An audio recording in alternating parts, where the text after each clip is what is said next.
The important question is, can we balance this equation? The answer is yes. Let's go step by step and see how we can balance it. As the first step, it's always a good idea to draw boxes around each element or compound, like this. Why did we draw these boxes? It's because nothing inside the boxes can be changed or altered when we are balancing the equation. You'll understand better soon. Next, we form a table like we've already drawn here. This row in the table tells us that the number of atoms of oxygen on the reactant side is not equal to that on the product side. It's 2 on the left and 1 on the right. So let's try balancing the oxygen atoms first. As there's 1 oxygen atom on the right and 2 on the left, we multiply H2O with 2. What we have here is a partially balanced equation.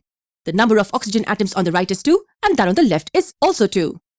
Also remember that you cannot alter the formulae of compounds or elements involved in the reaction, which means that to balance the oxygen atoms, we cannot change H2O and write it as H2O2.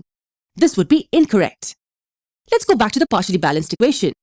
The number of oxygen atoms on each side is balanced now. But what about hydrogen? When we multiplied this compound with 2, what happened? The number of oxygen atoms were equal on each side, but what about hydrogen atoms? The number of hydrogen atoms on the right became 4. And what's the number of hydrogen atoms on the left? It's 2. So how do you think we can balance the hydrogen atoms now? We can multiply the hydrogen on the left-hand side with 2 to get this. Is the equation balanced now? Absolutely. We can form the table and verify it. This is what you'll get. So we simply multiply the appropriate elements or compounds as necessary to balance each and every element. When all elements are balanced, we say that the chemical equation is balanced. Easy, wasn't it?